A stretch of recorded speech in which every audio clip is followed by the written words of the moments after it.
Video is going to be a good time with a bunch of jokes, but this stuff is still serious at the end of the day. Okay, trigger warning over. Let's get into it. I'm not sure if this is a hot take or not, but I don't like tragic stories. Stories that explore the uncomfortable, realistic sadness that can be life sometimes. Like, I get it. Life isn't all sunshine and rainbows, and it's good to acknowledge that within storytelling, but there are only so many times I can watch guts, Kaneki, and Agnes suffer. Before I have to put the series down and take a break. You see, I would much rather watch that wholesome, feel-good, I wish this would happen to me, but I know it's never going to type shit. It should have been me, not him! Which is why I'm surprised that I was immediately hooked on Takopi's Original Sin. An anime that is brutally tragic with its material and presentation, this show does not shy away from the negative aspects of humanity. Brief synopsis time. A manga turned anime created by Taizan 5, the story follows Takopi, an octopus-looking alien from the Happy Planet. Yes, it's really called that. Whose mission is to spread happiness across the universe. He crash lands in a playground where he meets Shizuka, a fourth grader whose life is less than ideal. Her mom is neglectful, her father left, and worst of all, she has to deal with her bully Marina at school who abuses her every day. Thus, Takopi vows to do what he does best and bring some happiness into Shizuka's life. Of course, this plan doesn't go well and leads to Shizuka's suicide, and Takopi having to do a whole ReZero reverse, and then you start to understand why Marina is so mean in the first place, but she stabs Shizuka in the eye with a pencil, and even Shizuka herself has a dark side, and don't even start on side characters like Azuma and all the tail characters. This show is crazy, and it's only 6 episodes long. And while I could break down the different representations of abuse this show has, or the several questions on morality this show leaves its audience, none of that really stood out to me. What stood out to me was Takopi himself, more specifically his toxic positivity, which I believe to be the core theme of the entire show. You see, Takopi's Original Sin teaches us that happiness can hurt.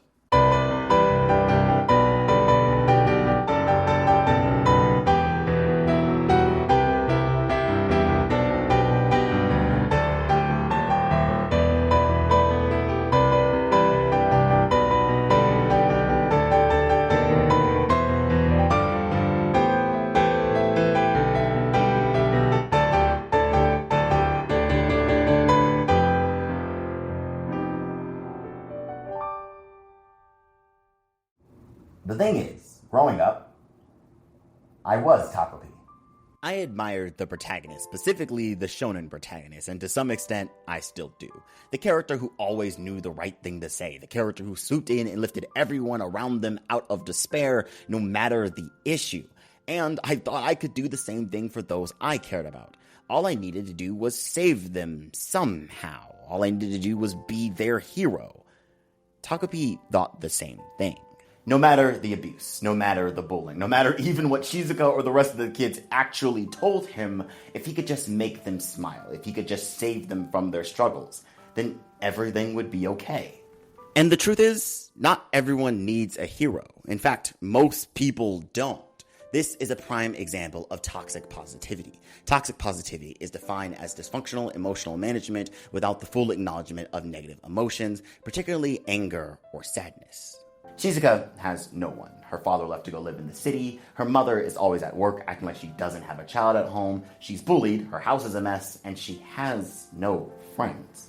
We then learn that Marina, Shizuka's bully, comes from an abusive household as well, basically putting Shizuka through the same torture her mother put her through.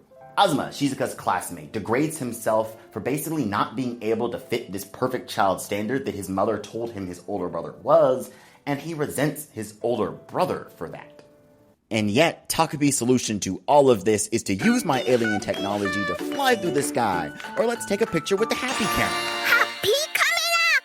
I'm no expert, but I doubt taking a really good selfie is going to solve your abuse problems. And apparently, one that can go back in time can't solve them either. With his alien technology, Takopi was able to put a brief smile on their faces, but he's not able to solve the root problem. And worst of all, he doesn't understand that. And thus, he thinks their smiles, their happiness, is the solution. But happiness, like any other emotion, passes. And what these children need isn't necessarily to be happy. See, what they need is child services, but I digress. But that's the point, as we see Takopi fail regardless whether these kids are smiling or frowning.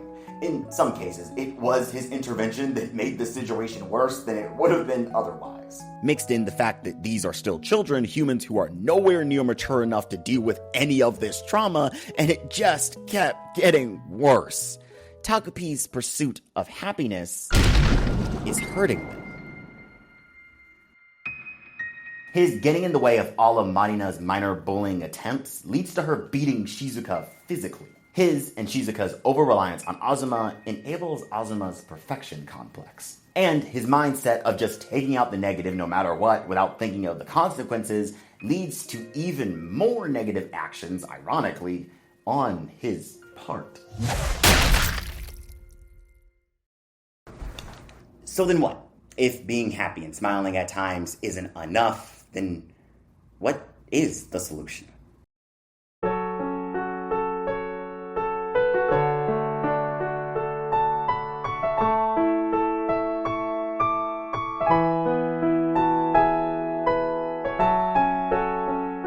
So, apparently the ending of Takopi is a little controversial. As anime endings go, it's not Attack on Titan level of controversy, but there are a couple of people who have voiced their criticisms of the ending, saying it was either a cop-out, went against / was not in line with the themes of the series, or was just rushed. And while I hear those criticisms, I highly disagree, because while certain characters' actions and plot points could have been fleshed out more, I don't think it was needed in order to get the overall message across, and any more would have just been fan service at that point. I think this is why I was hooked on the story despite its tragic elements, because 1, it's not that long, so no break needed, and 2, Takopi actually does provide us with a solution to our little alien's toxic positivity and to the problem and traumas that Marina, Shizuka, and Azuma face. Happiness can hurt, and we're told that being happy is the goal, but sometimes forcing happiness can delay you from the growth you need. It is equally important to know when to cry as it is to know when to smile. Expressing your full range of emotions will always be better than trying to force one to be dominant, no matter if that emotion is positive or negative. This is the truth that Takopi comes to understand by the end of the series, and why I personally love the ending. And it all comes to a head in Takopi's final scene with Shizuka.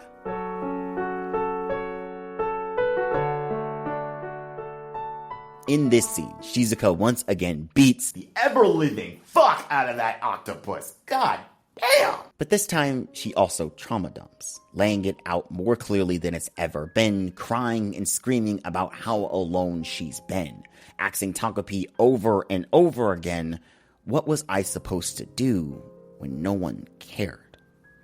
And Takopi answers with what I think is the perfect answer to this, an answer that I should have given to those I cared about growing up, going through the struggles of life, and an answer I will continue to give moving forward. I don't know. I'm sorry I'm always trying to do something when I had no idea how you felt. I'm sorry for not listening to what you had to say. I'm sorry for not trying to understand you. I'm sorry for leaving you all by yourself. He then hugs her, and they cry together.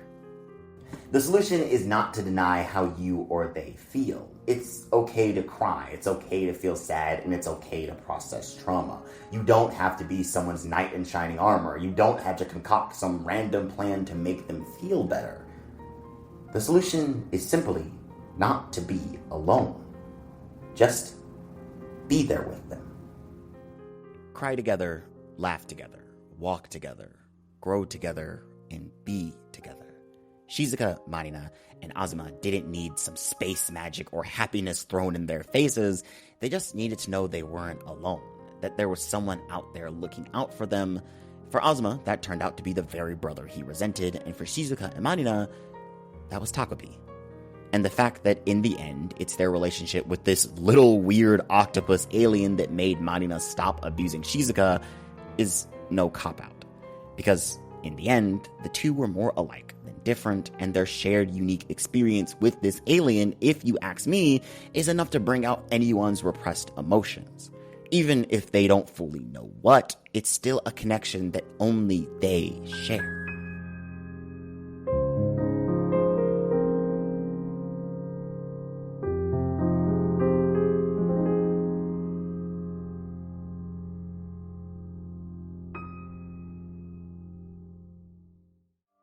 We end with the two girls now in high school.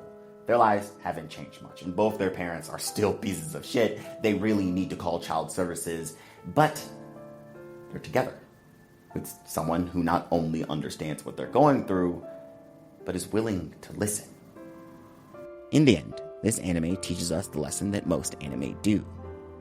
We don't really need heroes. We need friends.